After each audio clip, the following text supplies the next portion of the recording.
Hi everybody, if you're joining. um, Thanks for hopping into my live. I'm excited because now I can stream from my desktop. So that means that I can go through more questions and go through them more thoroughly. So I'm really excited about that. If you're just joining,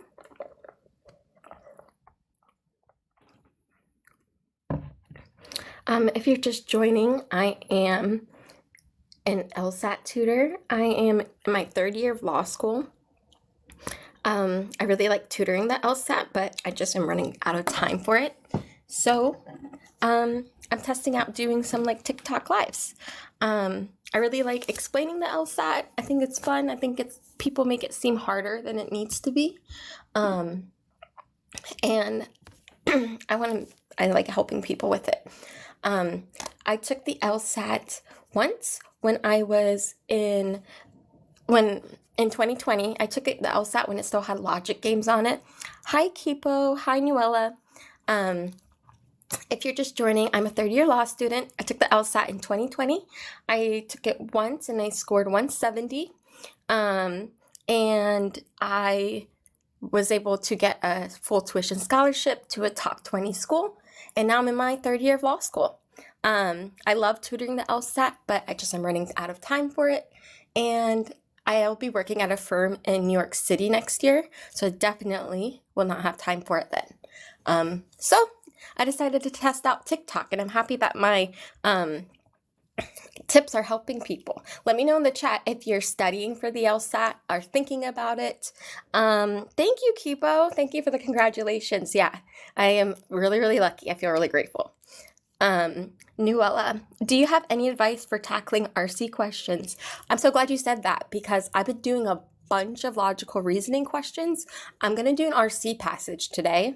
So we'll go over some tips, but so if you stick around, you'll see how I go through RC passages. But my biggest suggestion is to avoid getting stuck in the details. So the rule I give my students, and it almost always automatically like improves their score at least a little bit, is paying attention to the first and last sentences of the paragraphs.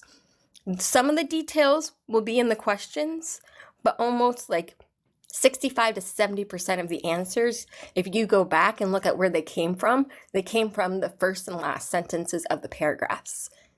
And if you think about the way we're taught to write in school, that makes sense because you put the main idea in your first sentence and your conclusion sentence. And writing on the LSAT is the same way. Every single sentence is in a specific place for a specific reason.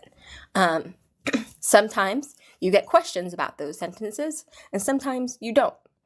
So sometimes students will spend a lot of time trying to understand like the details of the passage or feeling frustrated if they don't understand it. But it's more important you understand how the details are being presented. And hopefully you'll see like how I think about that as I go through. Thank you guys for joining. I'm so happy to see some familiar faces and new ones. Hi Oasis First Shop. I know I have some DMs from people. I just finished finals Friday for law school. And if you're just joining, I'm in my third year of law school. I tutored the law school admission test, the LSAT. I took it once in 2020 and scored 170. And I got a full tuition scholarship to a top 20 school. And now I am in my third year of law school. I only have one semester left, which is really, really crazy. I cannot believe it. It feels really long and really fast at the same time. So if you have law school questions, let me know. I worked in the admissions office, not reading applications, but worked with admissions for like a boot camp between my first and second year of law school. So, and I helped my students with personal statements too. Thank you guys. Okay, so let's get started with this reading comp question and if this is helping, please like and share. I literally just downloaded TikTok to make my LSAT account, so I'm really bad at like remembering to remind people to do the TikTok thing. So I really need you guys to help me out with that part. So thank you. So let's go through this because I've gone through a lot of logical reasoning questions, but not a lot of reading comprehension questions. And you might be surprised at how I go through these, or maybe you aren't. But let's go through this. And to avoid getting distracted, I'm going to go through each paragraph and then I'll check the chat, and if I can catch a couple questions, I will. And if there's anything, I know this sounds silly, but literally if there's anything I could be doing better, just like tell me. Once you're in law school, you can take criticism really well and you want to get better. So just let me know. Okay, so let's look at this first question, or the first paragraph. It says, the painter RL, and whenever I get names I don't really recognize, almost all names, I basically just like make initials in my head because it's just so much easier. So RL helped to define pop art. Okay, so already this author is giving us a pretty clear statement of what they believe or think. I mean, this is pretty strong. He helped to define pop art. So we already know what the author's opinion is, right? They think, just from that little bit, we can already tell the author probably likes RL, thinks his work was important, all from just that little bit. And this is exactly what I tell my students to do. As you're reading, you want to stop and process what you're reading. So you just watch me read like 5 words, and I already have a lot of information from just those few words. And the more you practice this, the faster you'll get. So you might be thinking, there's no way you can do this in enough time on the LSAT if you don't practice it enough. No, if you practice it a ton, you get faster, but it's always slow at first. Okay, so RL helped define pop art, the movement that incorporated commonplace objects and commercial art techniques into paintings. Okay, so they just defined pop art for us. And they say, he helped to define pop art by paraphrasing the style of comic books in his work. His merger of a popular genre with the forms and intentions of fine art generated a complex result. I'm going to be completely honest with you guys. Not 100% sure what that means, this first part before the colon here. I kind of get it. I'm not an art person. But it sounds like they're saying he merged types of art to create something complicated. While poking fun at the pretensions of the art world. Okay, I think I know what pretensions means. Kind of sounds like the word like being pretentious, maybe. But I understand poking fun. So while poking fun at the art world, his work also managed to convey a seriousness of theme that enabled it to transcend mere parody. Okay, so if I go back and focus in what I read, I'm going to recap in my head. And sometimes I even have my students take notes. So I might take a note that says like, RL defined pop art, combined fun and seriousness. That's basically what it tells us. Yes, there were some details about like comic books in there, and like I said, this part, there are things I did not understand that I'm not going to take the time to understand because I think I get the point of the first paragraph. Okay, so I'm actually going to go through maybe I'll just go through the whole passage. So let me go to the next paragraph. So, zooming out for a second. The first paragraph, hey Jean, it's good to see you. And hi Reeves, yay, I'm happy you guys are here. I'm excited to do a reading comp passage. So please like and share if this is helping, and please encourage people to do the TikTok things because I don't really know everything you can do. Thanks guys. Okay, so let's go to from the first paragraph. The first paragraph is always the one that tells us what the author's viewpoint is, what we're going to be talking about. So like I said, already from this first paragraph, I can tell the author is a fan of RL. They think he's important to like the art world because he defined pop art. He likes him because he thinks his work was important because it poked fun and seriousness at the art world. Okay. Jayhawk WBA, you are sorry to chime in negatively. This seems a glacially slow pace for RC. You are 100% correct. You could never go this slow on the test.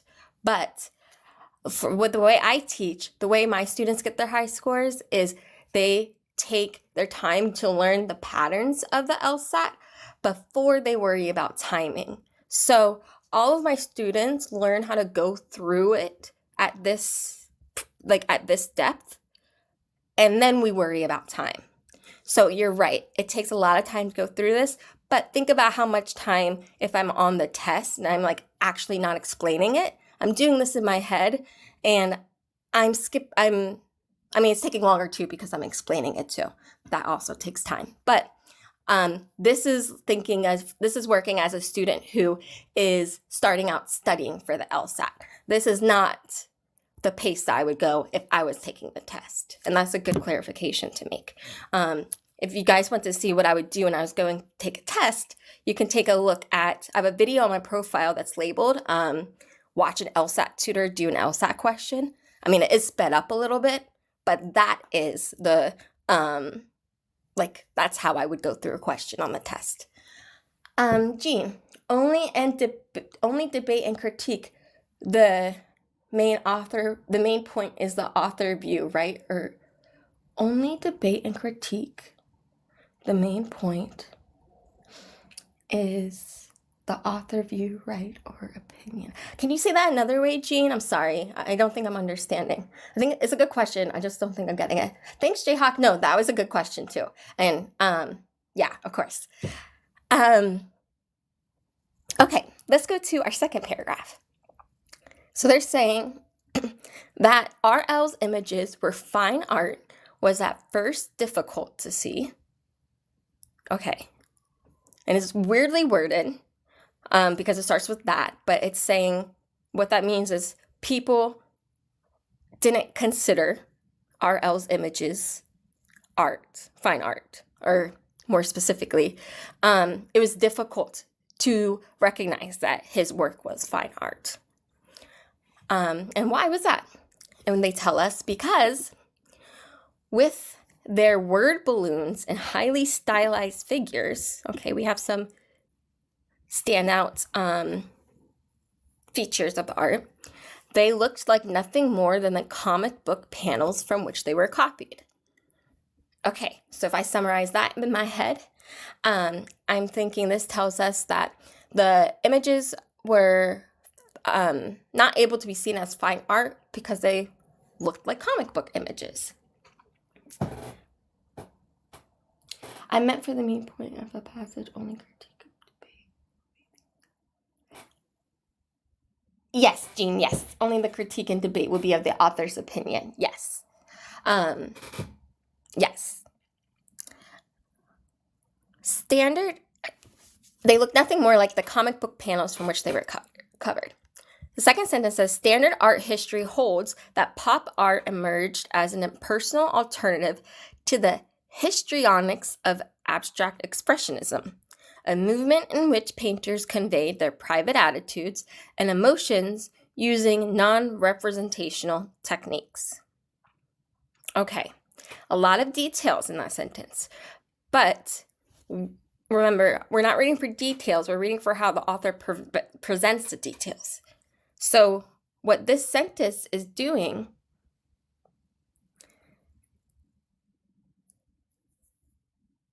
what this sentence is doing is it's telling us how pop art emerged, or how standard art history tells us pop art emerged.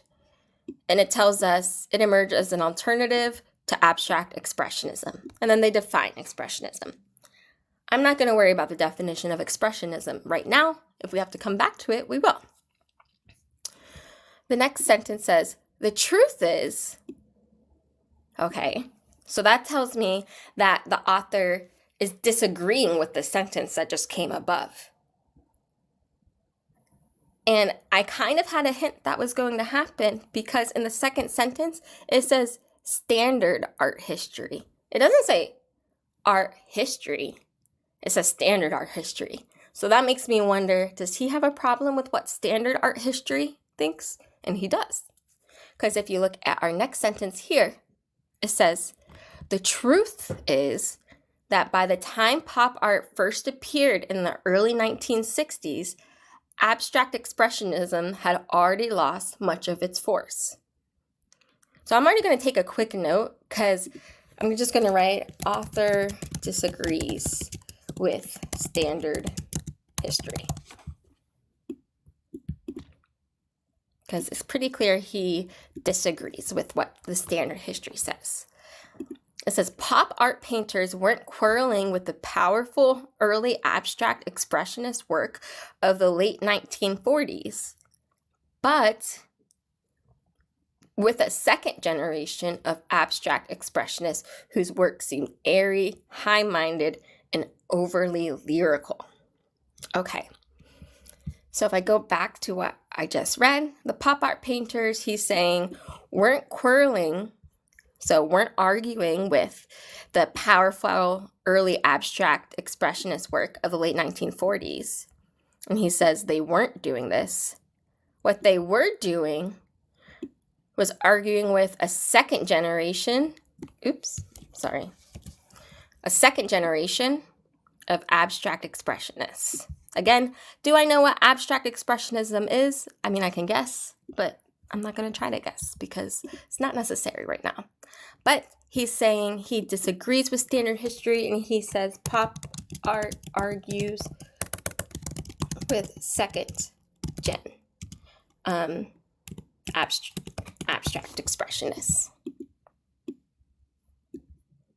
And again, I forget who, I can't remember the name. It was Jayhawk WBA brought up a good point. This is how I would go over a passage when I'm studying. This is how I would do it in a test, but I would do it much faster. Okay. So then they say, pop art paintings were full of simple black lines. Again, they're giving us some details or some features of pop art and large areas of primary color. And then they say RL's work was part of a general rebellion against the fading emotional power of abstract expressionism, rather than an aloof attempt to ignore it. So I want to point out something, because this last sentence basically summarizes everything I just read. So this is a really good example of why, and even I didn't necessarily follow my rule here because I'm going through the passage, but the first and last sentences are super important because the last sentence just sums up exactly what I just thought, what we just read. They said his work was part of a general rebellion against the emotional power, against the fading emotional power of AE, not an aloof attempt to ignore it. So again, he's saying RL work rebels against fading AE, did not attempt to ignore it. Okay. Again, if this is, can you guys see that? No, you can't see that. And if this is helpful, please like and share, and make sure you check out, sorry, I know that's really small. Please check out my profile.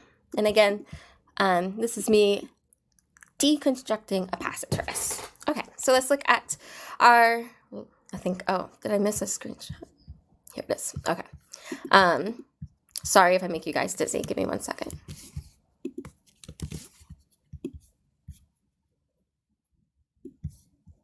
Okay, let's go ahead and read this last sentence.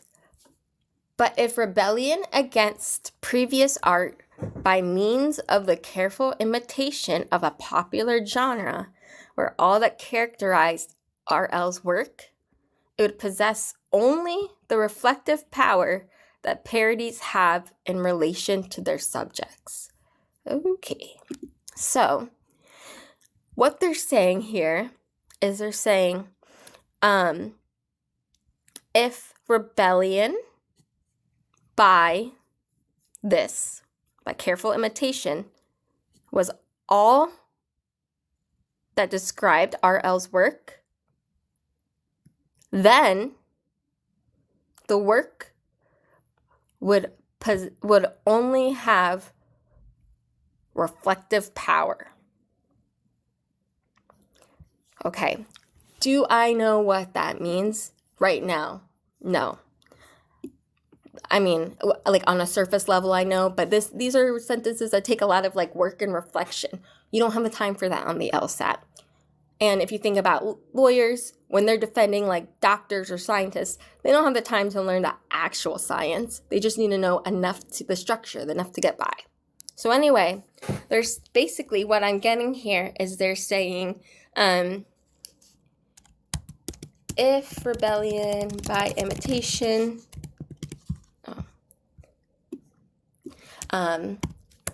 define was all that was RL work, then it would only be reflective.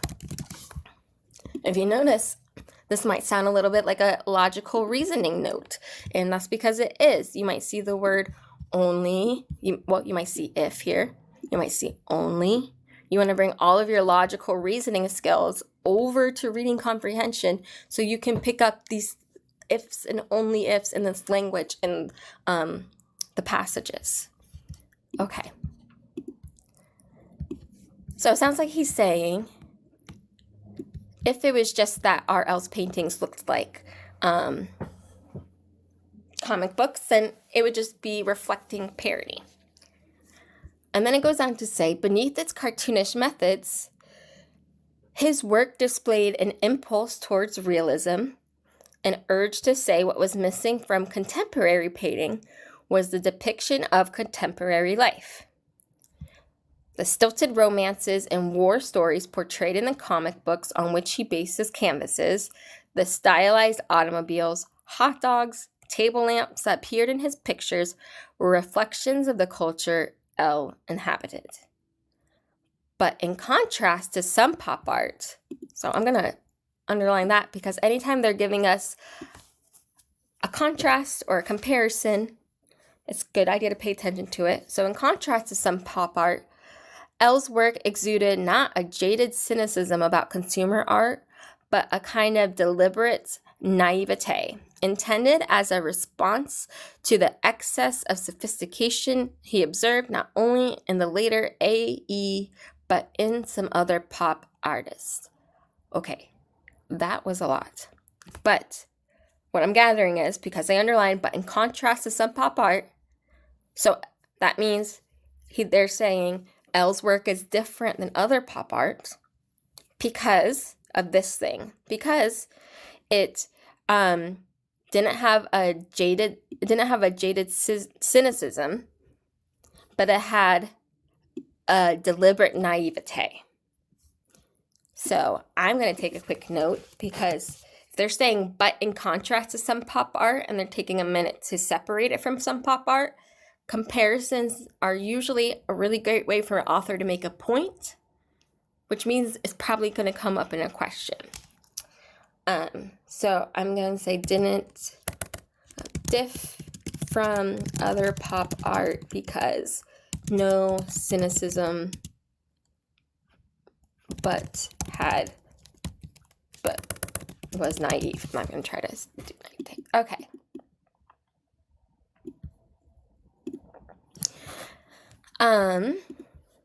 Sorry guys, let me see if I can make this the same size-ish.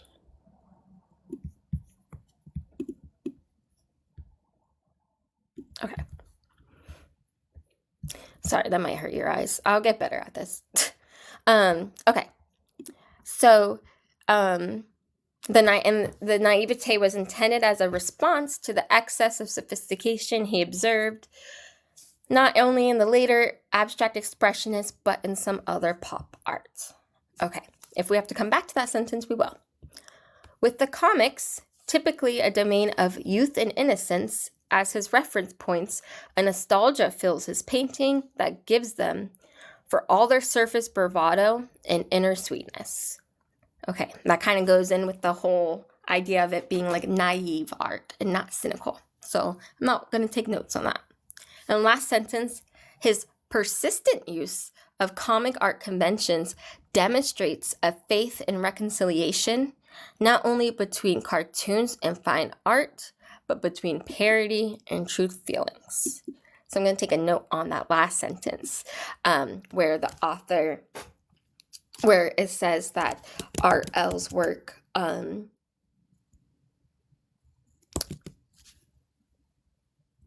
sorry, I was like, I had to reread this. The main point of this was it demonstrates a faith in reconciliation. So it reconciles cartoons and fine art and parody and true feeling.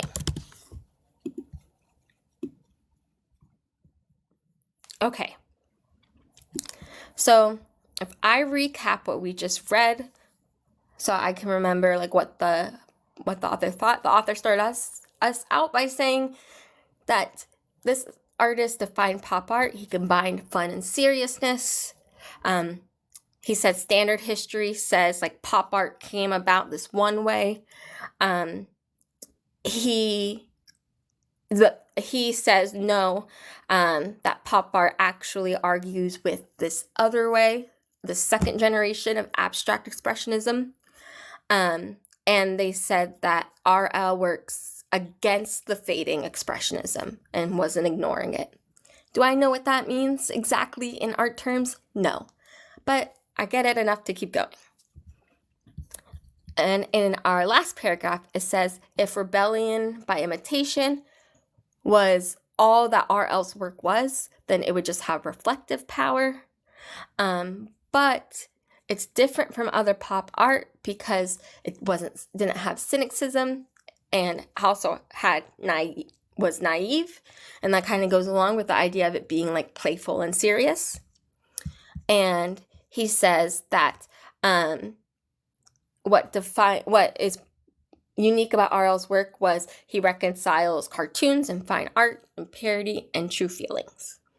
Okay, so of course, as I was going through all of that, much longer than I would do on an actual LSAT. But this is how you want to start out studying, because once you understand how much detail or how much information you can get from the reading passages, you can go through them so much faster because you know what matters and what doesn't. So let's look at this first question. This first question says, which one of the following best captures the attitude toward L's work? Well, if I were to predict this based on what I've read, from the first paragraph, we already know the author thinks it would like define pop art, and he thinks it's special because it was like playful and serious and not cynical, but it was naive. So we want to try to find an answer that probably sounds something like that. So let's take a look at these answer choices. A, enthusiasm for its more rebellious aspects. I don't really know. Well, it definitely was enthusiasm, so I actually think I might keep this as a maybe. The rebellion part, I'm not entirely sure of, because he kind of rejects, if we go back to this note that I took and in the first sentence, kind of rejects the idea that it's just a rebellion. So I always tell my students, you want to go like yes, no, maybe. So this is like a maybe. I'm not confident in it yet. And the reason I'm doing it this way is I'm thinking out loud and doing it so you can see what it's like going through an actual LSAT test. Like, I can go through these questions much cleaner, but it's important for you to know that the polished tutor way isn't always how LSAT questions go. There's sometimes some more steps to it. Okay, but yeah, I'll keep that as a maybe. Let's look at B. Respect for its successful parody of youth and innocence. Well, it was not parodying youth and innocence. And a parody just means like you're making fun of something. It actually is making fun of art. So I don't think that the author, if we look at our notes are all about how the art combined like parody and true feeling and combined pieces of comic books. The most important part did not seem to be the parodying elements, but like the artistic elements. If we look at answer choice C, pleasure in its blatant rejection of abstract expressionism. Okay, I don't think the author was taking pleasure from much of this. I mean, maybe. But the blatant rejection is pretty strong. If I look back at my notes, he does say, if I go back here, it says that he rebels against fading abstract expressionism, and it argues with it. But I don't know if he says that it is a blatant rejection of it. And I don't know if that was what he thought was the most important part. The abstract expressionism does come up in the middle paragraph, but it's not entirely the focus of how the author is describing the art. So I'm not getting C as our answer either. If I look at answer choice D, admiration for its subtle critique of contemporary culture. So the author definitely admired the art, I think, or the work, but for its subtle critique. I remember the author saying it was not subtle. And I'm going to go back because I remember taking a note about this. And if we look at my notes here, it says that the work rebels against fading AE, and it did not attempt to ignore it. So that makes it sound like it was not that subtle of a rebellion. It makes it sound like it actually was, it makes it sound like it was not that subtle of a critique. It was like actively arguing with it. And so answer choice D doesn't sound like the best option either. And to be fair, it talks about admiration of contemporary culture, critique of contemporary culture, but it doesn't say that he's critiquing contemporary culture in the passage at all. It talks about like him commenting on like fine art, but in the world of art, but it doesn't talk about contemporary culture. So I'm going to say D is not a part of the author's attitude towards the work. And then we look at answer choice E, appreciation. Okay, definitely think the author appreciates R.L.'s work for its ability to incorporate both realism and naivete. That actually sounds great because it hits on a lot of things that we took notes about the fact that it combined fun and seriousness, that it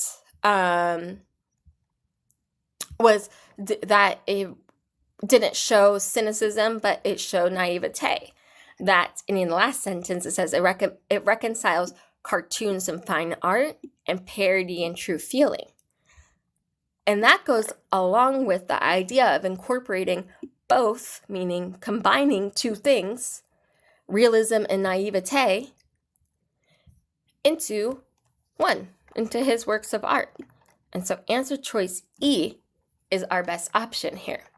It's the one that best describes how the author was presenting the value of R.L.'s work. And it was always by the fact that it combined seriousness and playfulness,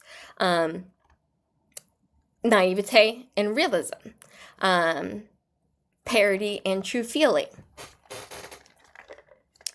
So that is how I have my students practice going through their passages. Let me pull up question 2. Do I have question 2? Yeah.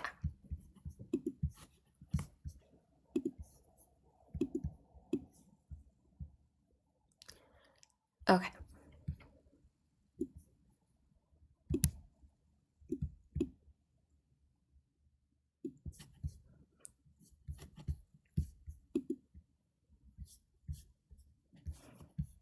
Okay.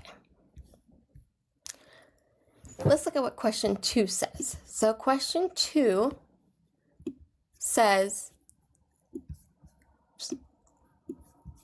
The author most likely lists some of the themes and objects influencing and appearing in RL's paintings, middle of the last paragraph, primarily to. Okay, so let's take a look at what they're talking about. So let's look at the middle of the last paragraph. Okay, and I see what they're talking about. They're talking about right here. They say that he portrayed automobiles, hot dogs, and table lamps. And they say they were reflections of the culture L inhabited. Okay, so they're saying that those items are all examples of things that that L inhabited. Whenever a question tells you to go back to a passage or to a paragraph, I always tell students, make sure you at least skim the sentence before and after. Because a lot of times there's like really good clues for the correct answer choice in those sentences before and after. So let me look at the sentence that comes before. It says, beneath its cartoonish methods, his work displayed an impulse toward realism and urged to say that what was missing from contemporary painting was the depiction of contemporary life. Okay, so they're telling us that the painter thought that depictions of contemporary life were missing. And then they give us examples of automobiles, hot dogs, and table lamps that he put into his paintings. So maybe those are examples of depictions of contemporary life. And then let me go to the sentence after. But in contrast to some pop art, L's work exuded not a jaded cynicism about consumer culture, but kind of deliberate naivete. Okay, so we already got that sentence. So it sounds like the painter was putting automobiles, hot dogs, and table lamps in his paintings because they were depictions of contemporary life. And the reason I think that is because I read the sentence that came before this one, which tells us that the author had an urge to say what was missing. And what was missing was contemporary depictions. Okay, so let's go back down. So the author most likely lists some of the themes and objects influencing and appearing in the paintings, primarily to, okay, answer choice A, show that the paintings depict aspects of contemporary life. That sounds scarily like what I thought. So I'm going to put star by that one because that one sounds good.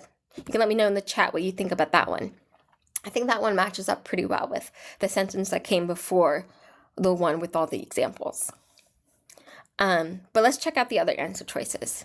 Support the claim that L's work was parodic? I actually don't know how you say that. But I know it means like was of parody in intent.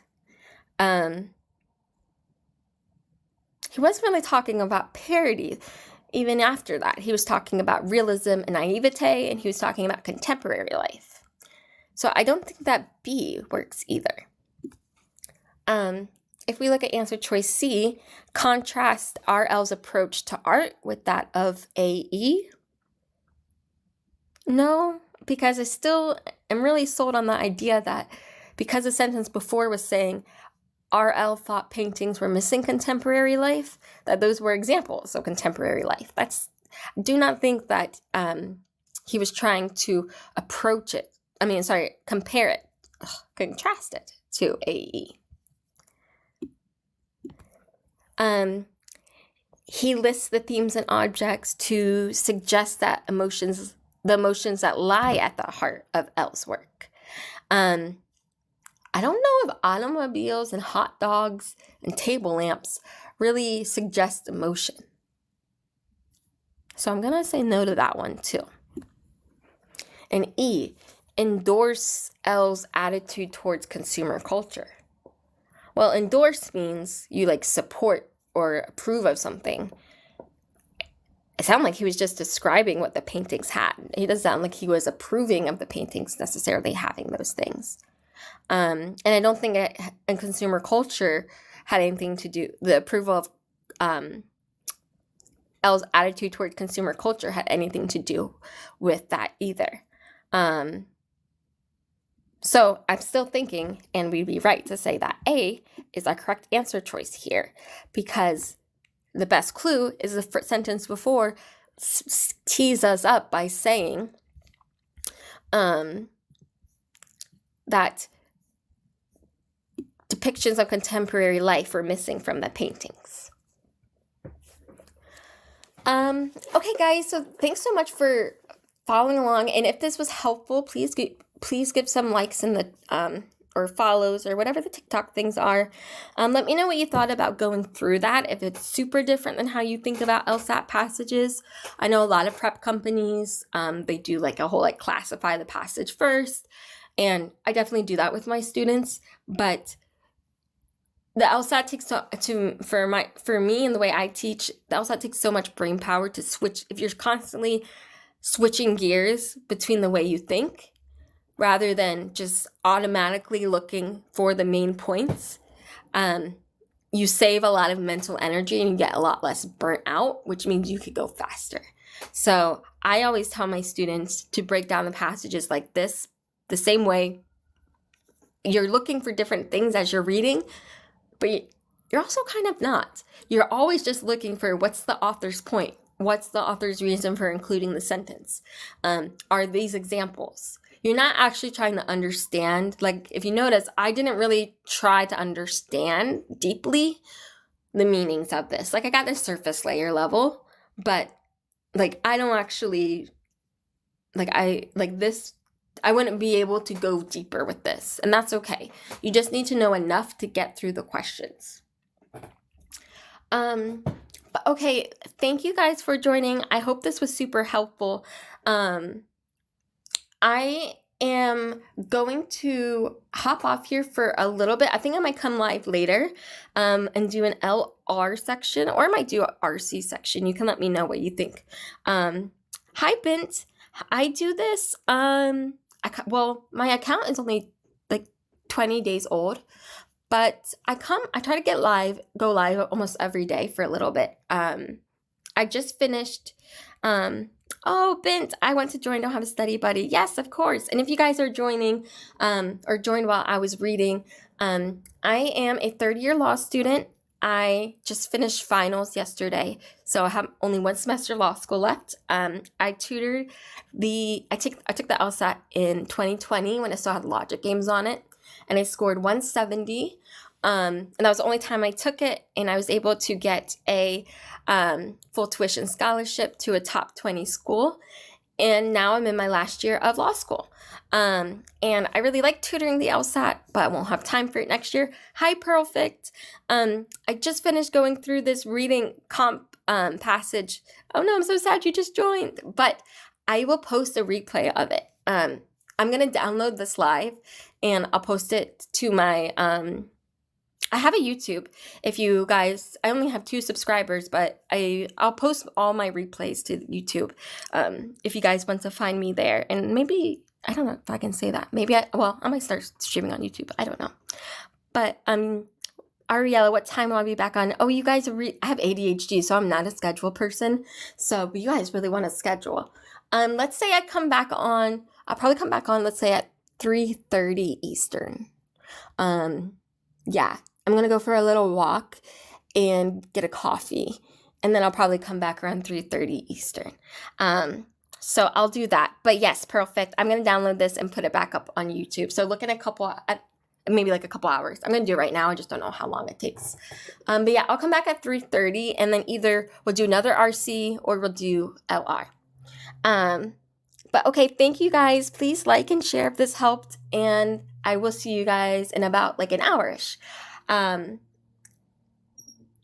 I think that sounds good. All right. Thanks, guys. I'll see you soon. Bye.